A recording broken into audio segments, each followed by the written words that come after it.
In the vast cosmos of ideas, philosophical questions are like sparkling stars, illuminating the darkness of the unknown. Amidst this majestic intellectual landscape, 37 Phrases by C.S. Lewis emerges as constellations of insight and inquiry, inviting us to explore the deepest mysteries of human existence. These brief yet weighty words serve as gateways to a journey of contemplation and discovery. What do these phrases reveal about the nature of truth, morality, and life itself? How do they challenge us to rethink our own notions and delve into the depths of human thought? In this analysis, we will decipher the power of C.S. Lewis's phrases and uncover the universal truths they unveil. Everything changes, nothing stays the same. This saying by C.S. Lewis touches on a fascinating and often contradictory aspect of human experience, the nature of time and our perception of change. The first part of the saying, "Everything changes, nothing stays the same," reflects a basic truth in many aspects of life and the universe. From the laws of physics that show the universe in a state of constant change and evolution, to the transformations in our societies, technologies, and personal lives, change is inevitable. The second part of the saying, "Isn't it funny how day by day nothing changes, but when you look back, everything is different," speaks to the way we perceive time and change in the short and long term. In our daily lives, changes might seem insignificant or imperceptible, as we are caught up in routines and daily minor variations that do not seem to alter the course of our lives significantly.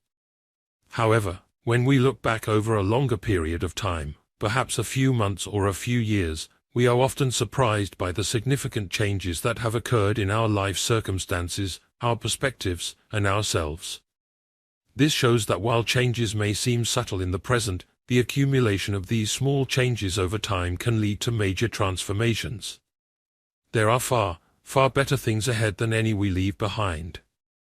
This phrase by C.S. Lewis is an invitation to optimism and hope, encouraging us to look to the future with a positive perspective. The central idea is that regardless of the losses or challenges we face, the future still holds possibilities and joys that surpass what has been left behind. This thought can be especially comforting during times of transition or loss, reminding us that the closing of one chapter in our lives gives way to the beginning of another, potentially more rewarding and enriching chapter. With this statement, Lewis also touches on the ephemeral nature of life and the importance of not clinging too much to the past or to material things. Excessive attachment to what has been can prevent us from fully embracing new opportunities and experiences. The idea that the best is yet to come is a reminder to keep our minds and hearts open to the infinite possibilities that the future holds. It is an encouragement to never lose hope, and to always seek the good in every situation, knowing that life always has better things in store for us. Nothing in life is ours to keep. This idea can be interpreted in different ways. In a material sense, it suggests that generosity and acts of sharing with others can enrich our own life experience, bringing a sense of fulfillment and purpose that the mere accumulation of material possessions cannot provide. At a deeper level, it could be argued that only through generosity and altruism can we truly experience the richness of life, because it is in giving that we receive. Furthermore, Lewis may be referring to a broader spiritual or philosophical truth, where true freedom and fulfillment come from transcending selfishness and excessive attachment to worldly things. By opening ourselves to others and connecting to something greater than ourselves, we can find a deeper and more lasting sense of belonging and ownership. It also emphasizes the temporality of life and the things we possess, encouraging us to value what we have, but not be possessed by them. This suggests that clinging to material possessions can prevent us from experiencing the true richness of life, a life full of meaning, love, and genuine relationships. Give yourself away, and you find your true self. This concept, often explored in spiritual and philosophical contexts, suggests that our true nature can only be found when we relinquish the ego, superficial desires, and pretenses. Lewis is encouraging us to look beyond the layers of identity constructed by societal expectations and our own ego. By giving yourself away, he refers to the act of casting aside these superficial layers to uncover the true self that lies at a deeper level. This implies a process of detachment from material desires, selfish ambitions, and the relentless pursuit of external approval in order to connect with more authentic and lasting values. Giving yourself away does not mean self-hatred, but an act of abandoning the selfish ego to direct yourself towards better things, towards higher values. It is in this relinquishing of the selfish ego that we find freedom, serenity, and a deeper connection to our true nature. Do not doubt your value, do not run from who you are. Lewis suggests that our existence and nature are of great value simply because we are divine creations. Regardless of how we compare ourselves to others or the ideals we may hold, this perspective invites us to recognize and value our uniqueness as well as the unique contributions we can make to the world. Furthermore, by saying, "Do not run from who you are," Lewis is encouraging us to face and embrace our true nature with all its flaws and beauties. He suggests that authenticity and self-acceptance are essential to live a fulfilling and meaningful life. This acceptance is not just about recognizing our qualities but also embracing our mistakes and limitations, understanding that they are part of what makes us unique. This doesn't mean we accept wrong behaviors, but that we accept that we are not perfect, and we can learn and grow from our mistakes. If you find in yourself desires that nothing in this world can satisfy, the only logical explanation is that you were made for another world. Lewis is referring to a sensation many people often experience, that there is a kind of emptiness or longing within us that earthly pleasures and satisfactions cannot fully fill. This awareness can lead to the conclusion that such insatiable desires point to a reality or existence that goes beyond what is known and experienced in this material world. The idea that we were made for another world suggests that human existence has a purpose and meaning that transcends daily life and earthly experiences. This view is rooted in many spiritual and religious traditions that view life on earth as a journey or preparation for a higher or spiritual reality. It is a reminder that we are not only material beings, but we also have a spiritual nature, and only when we connect with that spiritual nature can we find true fulfillment. You do not have a soul, you are a soul, you have a body. Lewis is challenging the popular perception that often prioritizes the material and physical, redefining human identity in a way that places the soul, or spiritual essence, at its center. By saying, "You are a soul," Lewis emphasizes the primacy and eternal importance of the soul compared to the physical body, which is only temporary and fleeting. This view echoes many religious and philosophical traditions that see the body as a temporary vessel for the soul, which is the true essence of existence. The idea that each of you will still be alive after the material universe is dissolved speaks of a belief in the continuation of the soul's existence beyond physical death. Lewis suggests that our true nature transcends the limitations of physical time and space, pointing to an eternal and unchanging spiritual reality. This encourages us to cherish and nurture our soul, as it is the most important part of who we are, and it will last forever. Don't shine so that others can see you, shine so that through you, others can see God. This idea is deeply rooted in the Christian concept of witness, where an individual's life is seen as a mirror or a beacon that reflects the light of God to the world. Rather than seeking personal glory, Lewis suggests that we should aspire to live in such a way that our actions, words, and even our presence allow others to glimpse a divinity, goodness, and truth that transcends our individual existence. This perspective shifts the focus from ourselves to others and ultimately to God, promoting a way of living marked by generosity, service, and authenticity. By shining not for our own aggrandizement but to illuminate the way to God, we are called to an existence that values humility and altruism, recognizing that our greatest contribution can be to facilitate others to find their own connection with the divine. Hardships often prepare ordinary people for an extraordinary destiny. Lewis suggests that challenges and adversities are not meaningless obstacles but tools for growth and preparation. Hardships have the potential to transform us, shaping our character and refining our virtues in ways that prosperity and ease simply cannot. This process of growth through adversity often prepares us to take on greater roles and responsibilities, leading us to destinies that are far beyond our original circumstances. By stating that God allows these experiences of lows, Lewis is touching upon the notion that there is a divine order and purpose behind the events of life, even those that at first seem negative. The lessons learned through adversity are seen as essential for our spiritual and personal development, teaching us resilience, compassion, humility, and dependence on a power greater than ourselves. The idea that God makes no one wait except when it is good for them to wait reflects a perspective that God's timing is perfect, even when we do not immediately understand. Patience and waiting are not seen as a void or meaningless passivity, but rather as opportunities for inner growth and preparation for what is to come. Therefore, Lewis encourages us to face difficulties and periods of waiting not as abandonment but as an integral part of a larger plan that leads us to an extraordinary destiny. Experience is the most brutal teacher. By saying that experience is the most brutal teacher, Lewis is emphasizing the harsh and uncompromising nature of real life as a means of learning. Unlike theoretical or academic learning, experience educates us through our successes and, more often, through our failures, losses, and trials. These moments can be painful and difficult to bear, but they are also incredibly powerful in forging character, resilience, and wisdom. The second part of the phrase, "But by God you do learn," highlights the effectiveness of this type of learning despite its brutality or perhaps because of it. Lessons learned through experience tend to be deeply internalized.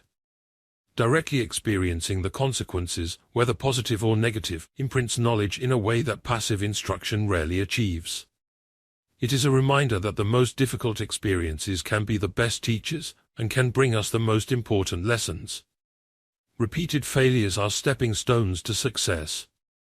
When describing failures as stepping stones, Lewis suggests that each setback serves as a lesson and a guide, pointing out the necessary adjustments and changes in our approach, strategy, or even in our understanding.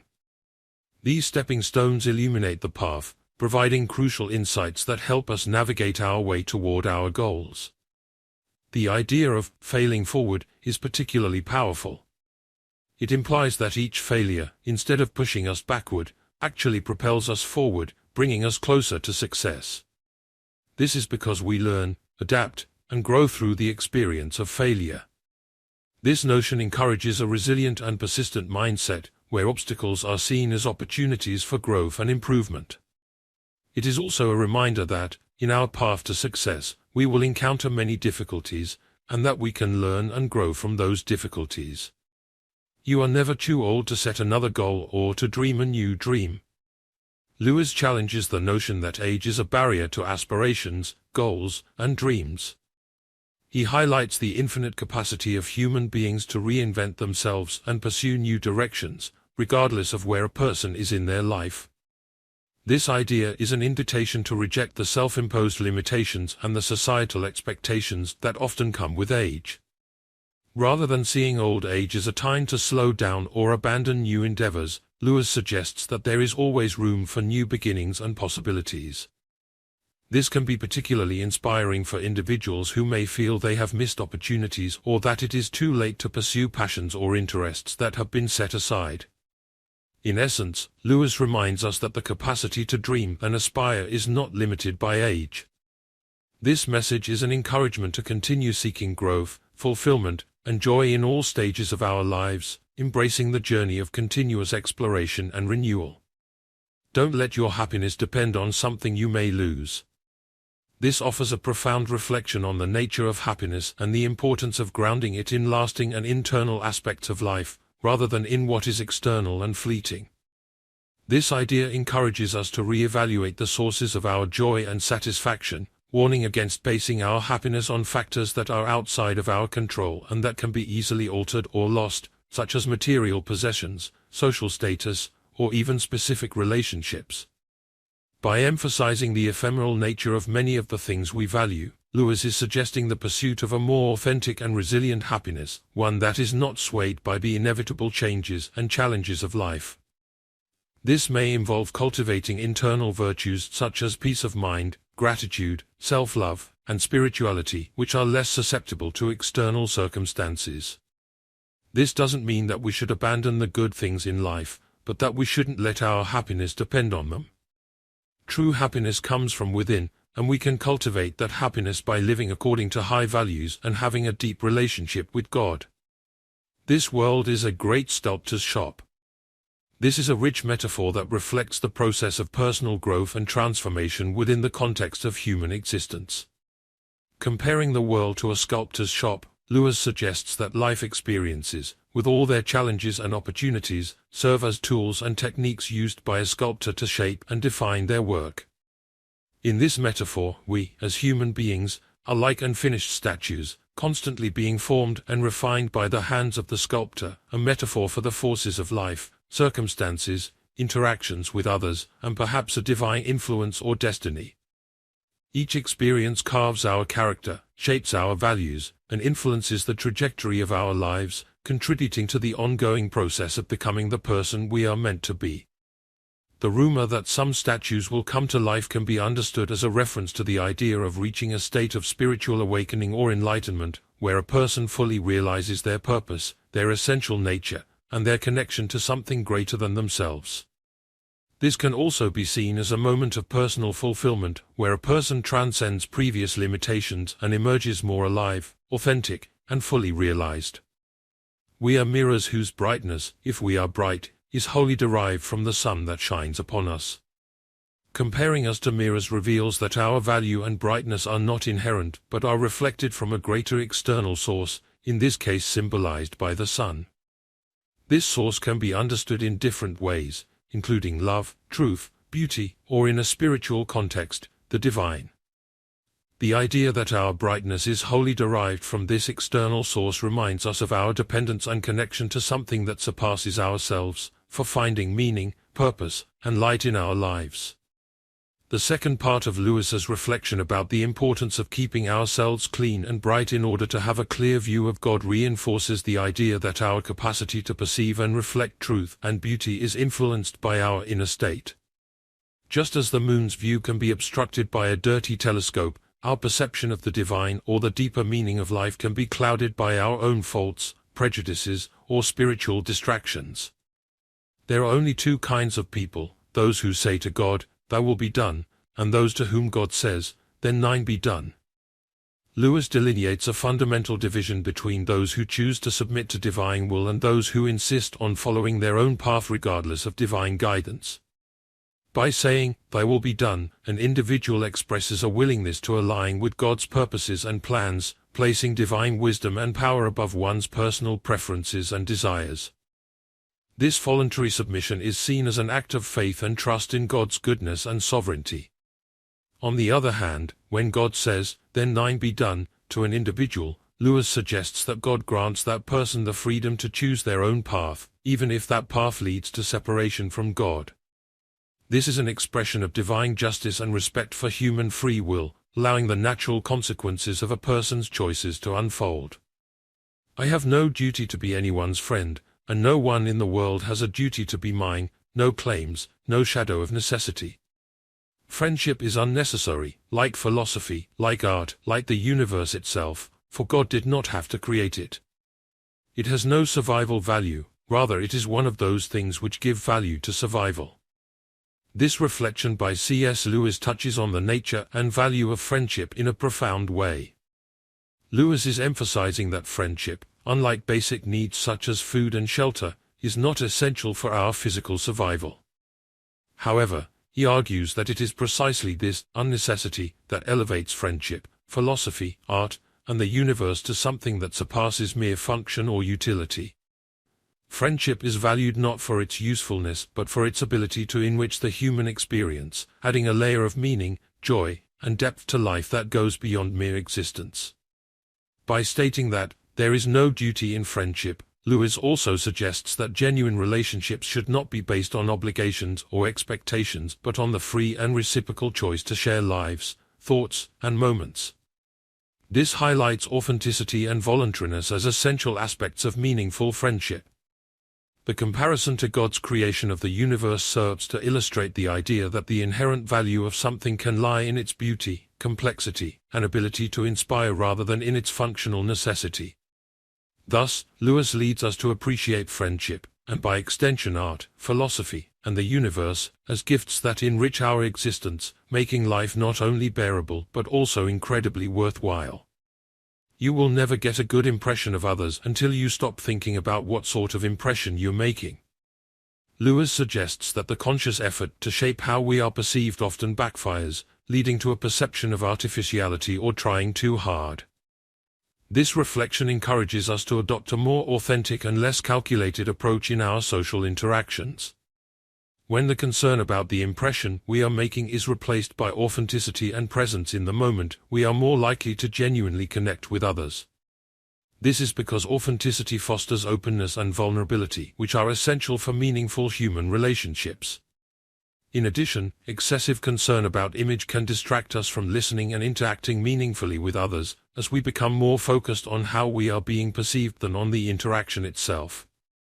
By releasing the need to control other people's perceptions, we create the space to be ourselves, which is often more appealing and impressive than any carefully crafted persona. This encourages us to live authentically and openly, and allows us to connect with others more naturally and deeply. To love at all is to be vulnerable. Lewis emphasizes that the act of loving inherently involves the risk of pain and loss, because opening ourselves to others, whether to people, animals, or even passions, makes us susceptible to being hurt. However, he argues that the only way to fully avoid this pain, by isolating ourselves and protecting our hearts from any emotional engagement, comes at a much greater cost. By doing so, the heart, while safe from pain, is also isolated from any form of true love and, therefore, from one of the most enriching experiences of human life. The paradox presented by Lewis is that in attempting to shield the heart from any vulnerability by making it unbreakable and impenetrable, we are actually making it unhealable. This suggests that a heart that is never exposed to the risk of love loses its capacity to love and be loved, becoming callous and unfeeling.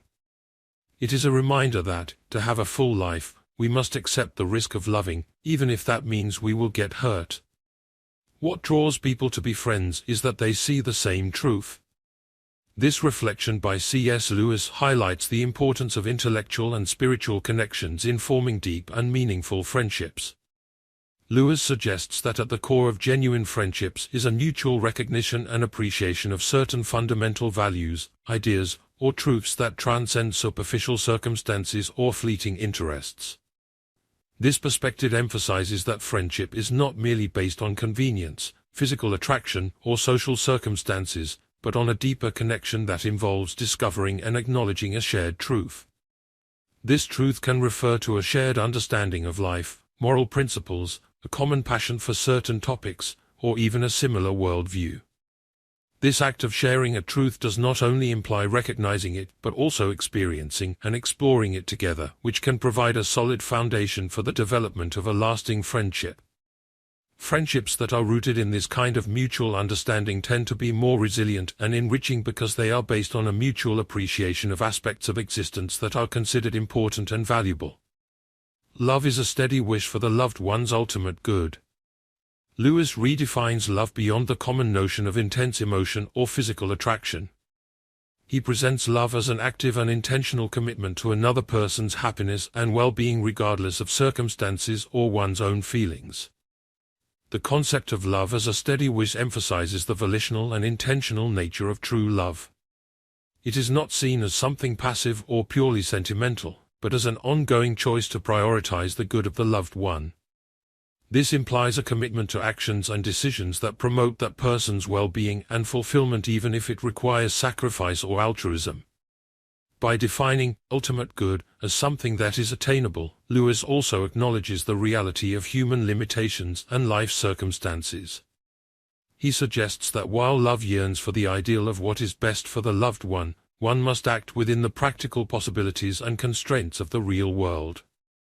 This encourages us to love others with sincerity and dedication, and always seek what is best for them, both physically and spiritually. Don't waste time wondering whether you love your neighbor. Act as if you did, and you will. Lewis offers a practical and action-oriented approach to loving one's neighbor, an idea that is central in many ethical and religious traditions. Lewis suggests that rather than being paralyzed by internal analyses of our emotions or doubting our capacity to love others, we should simply begin acting as if we loved them. This principle reflects the idea that love can be both an action and an emotion, and that by choosing to act lovingly regardless of our transient feelings, we can cultivate genuine feelings of love over time. It is a reminder that love is not always a natural emotion that we may experience, but an action that we can choose to perform, and that when we act lovingly, we will gradually develop genuine feelings of love. No one knows how bad he is until he has tried very hard to be good. This reflection by C.S. Lewis touches on the complexity of human nature and the discovery of one's own character through the effort to live according to high ethical or moral standards. Lewis suggests that it is precisely during the process of trying to act rightly and do good that we are most often confronted with our own failures, limitations, and negative tendencies. This reflection implies that the understanding of one's own flaws and the ability to recognize our mistakes are amplified when we challenge ourselves, seeking to live a virtuous life. This can be a humbling experience as we discover that goodness and virtue are not as easily attainable as we imagine, therefore revealing the depth and persistence of our shortcomings and weaknesses. It is a reminder that we are not perfect, and that we need to constantly strive to be better. By confronting our flaws and weaknesses, we can learn and grow, and become more humble. In God, there is no hunger that needs to be filled, only a fullness that desires to give. This reflection by C.S. Lewis reflects a profound theological perspective on the nature of God and the relationship between the divine and humankind. Lewis suggests that God, as a being of fullness and perfection, has no needs or deficiencies. Instead, He is an infinite source of generosity and giving. This idea contrasts the concept of God with human nature, which is often driven by needs, desires, and the constant pursuit of satisfaction. Instead, God is described as one whose nature is fullness, who does not require anything from us to complete or improve His essence. Therefore, God's desire to relate to humanity and to provide for His creatures is not caused by a deficiency or a need, but by an immense and generous love that wants to share His own fullness. This is a reminder that God does not need us, but that He loves us and wants to give us all good things. If a person thinks she is not conceited, she is very conceited indeed. This touches on the paradoxical nature of self-perception, particularly in relation to vanity and conceit. Lewis suggests that overconfidence in one's own humility can ironically be a sign of deep-seated pride. The act of assuming oneself to be not conceited can in itself be an expression of conceit, as it implies a satisfaction with one's own moral superiority or self-control. This observation points to the complexity of human nature and the difficulty of achieving true humility, which is based not on the denial of one's own faults but on a sincere recognition of them. True humility involves an honest self-assessment and a willingness to accept that as humans, we are all fallible and prone to error and pride. It is a reminder that pride can be hidden in the most seemingly humble actions, and that we need to be careful not to be deceived by it. Pride is the spiritual cancer. C.S. Lewis's view of pride as a spiritual cancer highlights the destructive nature of this vice in a person's spiritual life and relationships. By describing pride in this way, Lewis suggests that it corrupts and consumes the ability to love, find satisfaction, and even exercise good judgment. Pride is presented not as a minor character flaw but as a corrosive force that can destroy the most fundamental aspects of human and spiritual well-being. The second quote extends this idea, explaining how pride hinders the knowledge of God. Lewis illustrates this with the image of a proud person who is always looking down, both literally and figuratively, judging others and circumstances from an assumed position of superiority. This downward posture represents a self-imposed barrier that blocks the vision and openness to higher realities, including the spiritual realm. Therefore, as long as a person is trapped in this proud attitude, he or she will be unable to perceive or connect with God, who is above in a spiritual sense. Both quotes emphasize the idea that pride not only negatively affects interpersonal relationships and self-image, but is also a significant obstacle to spiritual growth and awareness of realities that transcend the ego. Lewis invites us to recognize pride as a serious impediment to love, genuine happiness, and wisdom, encouraging a constant pursuit of humility as a path to spiritual health and authentic knowledge. This is a reminder that pride can blind us to the truth and prevent us from connecting with God and others. Only those who have a clean heart want to see God. This statement distills a profound truth about the nature of spiritual longing and the necessary conditions for sincerely seeking God. Lewis suggests that purity of heart is not just a quality that makes a person fit to encounter God, but is also the characteristic that ignites the desire to seek Him. Purity of heart can be understood as a cleansing of intentions, the absence of duplicity or dishonesty, and sincerity in the pursuit of truth and good. This purity involves an orientation of one's being towards what is true and good, unmarred by selfishness, pride, and disordered passions that can cloud spiritual vision and divert the search for truth. By saying that only those with a clean heart long to see God, Lewis is highlighting the idea that the desire to know and draw closer to the divine requires a certain inner alignment that is characterized by purity and sincerity. This implies that the spiritual journey towards God begins with an inner work of purifying and aligning one's heart's desires with spiritual values. It is a reminder that we cannot approach God if our heart is not pure and sincere. The whole of human history is a long, terrible story of man trying to find something other than God to make himself happy. C.S. Lewis's statements about humanity's pursuit of happiness outside of God reflect a deep critique on the nature of human aspirations and endeavors throughout history. Lewis suggests that the relentless pursuit of satisfaction in worldly things, whether that be wealth, power, pleasure, or status, is futile, as true happiness and peace cannot be found outside of God. God cannot give us happiness and peace apart from Himself, because it is not there. This assertion underscores the view that any attempt to find lasting fulfillment outside of a relationship with the divine is doomed to fail, as the true source of peace and joy lies within God. Where will you seek help if you don't look to one who is stronger than yourself? This rhetorical question invites reflection on the necessity of seeking support and guidance in a force greater than human limited capabilities, suggesting that reliance on purely human resources or solutions is insufficient for resolving life's fundamental challenges. All we call human history, money, poverty, ambition, war, prostitution, classes, empires, slavery, is the long, terrible story of man trying to find something other than God to make himself happy. This remark about human history as a series of failed attempts to seek satisfaction and secular substitutes for God underscores the point that many of human endeavors and conflict originate from a misguided search for meaning and contentment. Together, these reflections by Lewis challenge us to re-examine the sources in which we seek happiness and purpose, encouraging a reorientation towards spiritual values and a deeper relationship with the divine as the path towards true satisfaction and peace. Forgiveness doesn't mean excuse. This phrase distinguishes two fundamental attitudes towards dealing with offenses or wrongs. By saying that forgiveness does not mean excusing, Lewis emphasizes the importance of acknowledging the gravity and reality of an offense without letting it perpetuate resentment or hatred. Forgiving implies a conscious decision to release resentment or the desire for revenge towards the person who has wronged us, even as we recognize that the action that has been committed against us was wrong and unjustifiable. This distinction is crucial as it recognizes the responsibility of the offender without allowing the offense to dominate future relationships or the emotional state of the offended.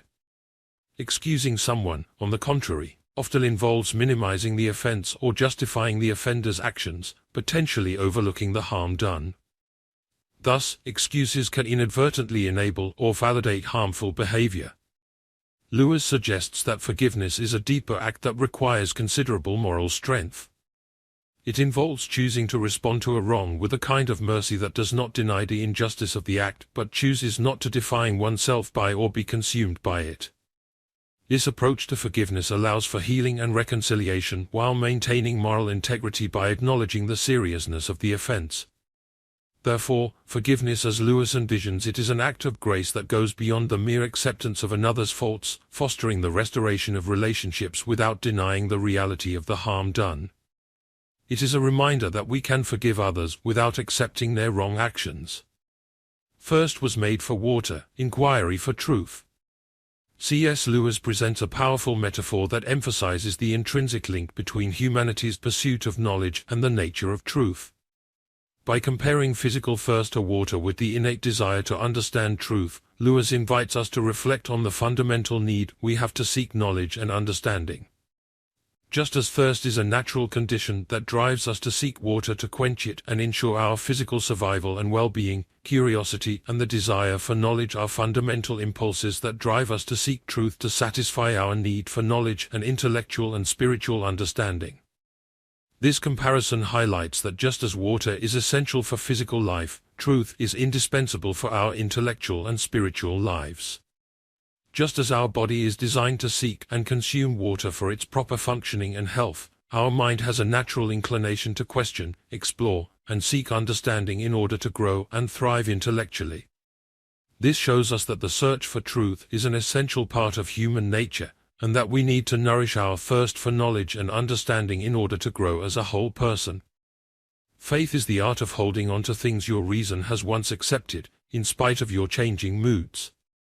This phrase by C.S. Lewis offers a profound understanding of faith that goes beyond mere emotional or irrational belief. Lewis suggests that genuine faith involves an ongoing commitment to convictions and truths that reason has accepted, even when emotions or circumstances may try to sway us. This concept of faith highlights its active and intentional nature, not as a passive state of acceptance, but as an exercise of will and consistent discipline. By defining faith as the art of holding on, Lewis implies that it requires practice, skill, and a conscious effort to maintain belief in the face of the doubts, fears, or uncertainties that may arise as our moods fluctuate or as changes in life circumstances. By emphasizing that faith is based on what reason has once accepted, Lewis is also refuting the idea that faith and reason are mutually exclusive. Rather, he proposes that authentic faith originates from a rational and conscious understanding, and that upholding this faith requires a constant and intentional return to these rational principles, especially when challenged by fluctuating moods. This shows us that faith is not blind trust, but a trust that is based on understanding and commitment. We meet no ordinary people in our lives. This statement by C.S. Lewis offers a profound perspective on the nature of interpersonal interactions and the uniqueness of every individual. Lewis suggests that every encounter between people, no matter how brief or seemingly ordinary, is an opportunity to connect with someone extraordinary, someone who has unique and valuable life experiences and perspectives. This affirmation challenges the notion that some people are common or ordinary, highlighting that all individuals possess a story, an inner complexity, and a unique potential that makes them worthy of attention and respect. Even those who seem to play mundane roles in our lives can have hidden depths and inner riches that deserve to be acknowledged and cherished. This encourages us to treat everyone with respect and appreciation, as everyone has a special value and uniqueness within them. Everyone thinks forgiveness is a lovely idea until he has something to forgive. This saying touches on the challenging nature of forgiveness and how our perspective on it can change when we find ourselves in the position of needing to forgive someone for a wrong or injustice. Initially, many people may agree that forgiveness is a noble and desirable virtue, recognizing its moral value and the emotional benefits it can bring to both the aggressor and the offended. However, when faced with the reality of a situation where they have been hurt or harmed by others, the act of forgiveness can become far more difficult than they had imagined. This saying highlights the human tendency to idealize forgiveness when we are not directly involved in situations of conflict or harm. Yet, when we are faced with the real need to forgive someone who has hurt us, we may discover that forgiveness is a complex and painful process, challenging our emotions, self-image, and values. It is a reminder that forgiveness is not easy, and we need to have a real understanding of the difficulties that it brings. Integrity is doing the right thing even when no one is watching. This saying highlights the importance of acting in accordance with our values and principles regardless of the presence of surveillance or the possibility of reward or punishment. By defining integrity as doing the right thing, Lewis suggests that true integrity goes beyond mere adherence to social rules or norms. It is a matter of moral and ethical principles. This implies making choices based on what is morally right even when it is easier or more convenient to act otherwise. A part of the phrase that highlights that this should be done even when no one is watching underscores the importance of authenticity and consistency in our actions. This means that integrity is not something that we only show to impress others or avoid negative consequences, but it is an intrinsic quality that is valuable and shapes our behavior in all aspects of life. It is a reminder that integrity is an inner quality, and it doesn't depend on other people's evaluations. Children are not a distraction from more important work, they are the most important work. This saying highlights the priority and significance of caring for and raising children in a person's life. In doing so, Lewis emphasizes the responsibility and privilege that parents have in shaping and influencing their children's development and future. This statement challenges the common notion that caring for children is merely a secondary part or a duty that competes with other activities that are considered more important or meaningful. Instead, Lewis argues that children are not a distraction but the primary focus and responsibility of any adult who undertakes the role of father or mother. By acknowledging children as the most important work, Lewis highlights the profound influence that parents have on their children's lives and development. He suggests that parenting goes beyond simply providing for material needs. It involves nurturing, educating, guiding, and loving children, preparing them to face the challenges of life and become responsible and compassionate adults. It is a reminder that raising children is a sacred task, and we should cherish and devote our best to it. A children's story that can only be enjoyed by children is not a good children's story.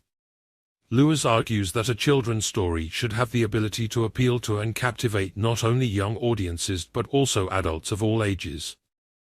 This statement suggests that the best children's stories transcend age limits and have a universal appeal that resonates with readers of all ages.